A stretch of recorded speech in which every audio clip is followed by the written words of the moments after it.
I thought buying a house in the woods would save my sanity. Turns out it just gave me front row seats to a suburban dictatorship with better landscaping.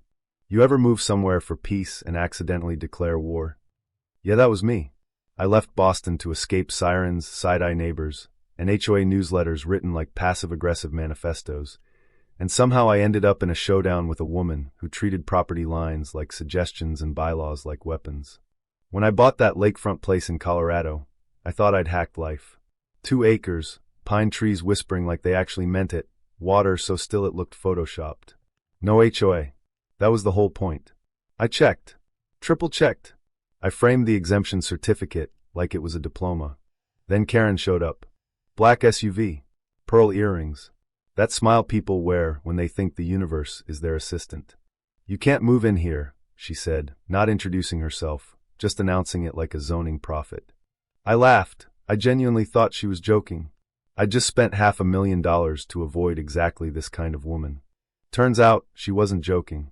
That first week, things got weird in ways that don't feel dramatic at first, just inconvenient. Power flickering. Wi-Fi dropping. Water turning brown like someone rinsed their sins into my pipes. The laminated notice zip-tied to my water valve. Temporary disconnection due to HOA infrastructure upgrade. That was when it clicked. This wasn't random. This was targeted. An electrician named Walt opened my exterior utility box one night and let out a low whistle. Someone rerouted this, he muttered. This isn't sloppy. This is intentional. Someone had looped my main line through a remote shut-off relay. Someone wanted leverage. Then came the violation letters, thick envelopes with official-looking letterhead claiming my property was under review for corrective integration. Integration. Like I was being annexed into a suburban empire. Signed, of course, by Karen Hoffman, President. I sat at my dining table staring at that word, integration, and felt something change inside me. Not fear. Not yet. Recognition. She wasn't trying to win legally. She was trying to exhaust me. Confuse officials. Create paper trails. Attrition warfare with a clipboard. That's when I found Richard Marlowe, the previous owner. His old court case against Whisper Heights read like a thriller. Forged maps. Fabricated fines. Strategic harassment. The judge had issued a permanent injunction blocking the HOA from ever touching that property again. Karen had lost. And now I own the land she failed to capture. When I finally got Richard on the phone, he didn't sound surprised. You're the third buyer she's gone after, he said calmly. She doesn't need to win. She just needs you tired. That was my moment. You ever realize you're not just in a dispute? You're standing in the way of someone's long-term plan? Richard sent me files, emails, financial spreadsheets, a document titled Reintegration Strategy, Phase 3. My parcel number highlighted. She wasn't improvising. She was executing. So I stopped reacting and started planning. I built a decoy shed right at the property line, ugly beige, suspicious placement, just enough to look like I might have crossed a boundary. Then I installed cameras everywhere, trail cams in trees, a lens in a fake birdhouse, cloud backups. And I waited. 3 nights later, at 2:07 a.m., motion alerts lit up my phone. There she was. Black leggings, Whisper Heights sweatshirt, flashlight sweeping like she was hunting insurgents. She stepped onto my property, pulled down my posted sign, sprayed pink chalk on the shed corner, marking it like it was an official code violation. It was beautiful. Not because of the vandalism. Because I had it all. Every angle. Crystal clear. The next morning I printed screenshots, delivered copies to the county inspector, filed a trespassing complaint, and submitted footage to the sheriff. Then, and this was petty but strategic, I uploaded a redacted clip online. No names. No addresses. Just HOA president caught tagging private property. It spread locally faster than I expected.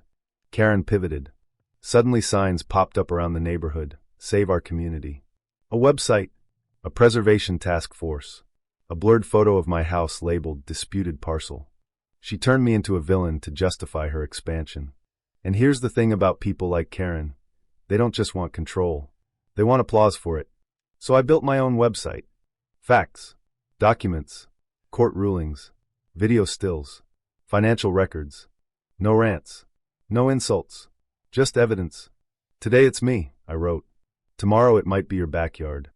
That line did more than any threat could. Homeowners started emailing me quietly. Some from inside the HOA. Some outside.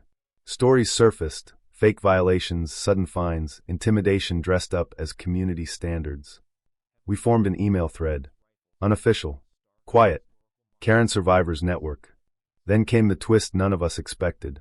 Buried in Richard's files was a draft contract between the HOA and a developer, Ridgefield Properties. My land highlighted. Others too. This wasn't about aesthetics. It was a land grab. Karen had been grooming HOA funds for years. Nearly $1 million siphoned into shell companies, future parkland improvements, that were actually upgrades on a private lot she secretly owned through an LLC. Same mailing address as the HOA office. She was building herself a lakeside retreat using community money, and needed the surrounding parcels consolidated to sell the rest to a developer. Preservation was just branding. Greed wears softer clothes than we expect. We hired an auditor. Not cheap. Worth every cent. He mapped the transactions like a forensic accountant dissecting a crime scene. Over $900,000 misused. Forged annexation documents. Unauthorized enforcement actions. So we held a meeting. Neutral community center. No yelling. No theatrics. Just a projector and facts. 30 people showed up. Karen didn't. But her lawyer did, silent, stiff, calculating. When the slides showed the shell company tied to her name, I heard actual gasps. When we displayed the forged boundary maps, a couple in the back shook their heads like something had just snapped into place. You know that moment when denial breaks? It's quiet, but it's irreversible. We filed suit. Fraud. Trespassing. Misuse of funds. Impersonation of officials. Abuse of authority. We requested a freeze on HOA disbursements. Sent open letters to homeowners. Forwarded everything to local journalists. And then she struck back. Anonymous complaints against our lawyer. Bogus code inspections at supporters' homes. A certified letter to me that smelled faintly of lilac. You're not the first to fight her. Others regretted it. That one almost made me laugh. Intimidation only works if you still think the bully has power. By then, she didn't. The arrest came on a Monday. No sirens. No drama. 2 unmarked cruisers outside the HOA office, which was really just a dressed-up model home. Karen walked out holding a latte. When they read her the charges, forgery, wire fraud under federal review, misuse of funds, falsification of municipal documents, she said, "This is outrageous," like the universe had misfiled something. They cuffed her gently, almost politely, and that was it. Whisper Heights HOA dissolved within 6 weeks. The board scattered. Some took plea deals. Others faced charges. The county restored independent parcels, including mine, to their original designation. All fines voided. All annexation attempts revoked. I rebuilt the fence. Stronger. Steel posts. Motion sensors. Replaced the decoy shed with a real dock, fully permitted, signed off, built legally. At the end of that dock, I mounted a small metal plaque. Sovereign land. No HOA beyond this point. Was it dramatic? Sure. Did it feel incredible? Absolutely. Here's the part nobody tells you about fighting back. It's exhausting. It costs time, money, sleep. But the alternative is worse.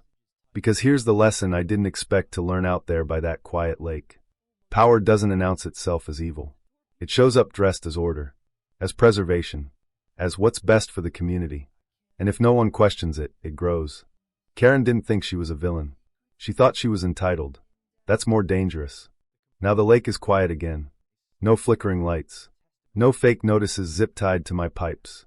Just wind through the pines, the low hum of a boat motor in the distance, and occasionally someone walking by who nods instead of whispers. I still get emails from people in other states fighting their own HOA battles. Some win. Some are still in the trenches. And every time I read one, I think about that first afternoon when she told me I couldn't move into my own house. If I had folded, if I had sold and walked away, she'd have absorbed my land into her empire and called it progress. So here's the question I can't shake. Where's the line between community governance and quiet tyranny? At what point does following the rules become enabling someone who writes them for personal gain? I got my justice. Karma showed up wearing handcuffs. But not everyone does. So tell me, if you were in my place, would you have fought? Or would you have cashed out and spared yourself the war? And if you've ever dealt with an HOA, a corrupt board, or someone who tried to weaponize bureaucracy against you, I want to hear it. Because the more we talk about this stuff, the harder it is for the next Karen to build her kingdom in the dark.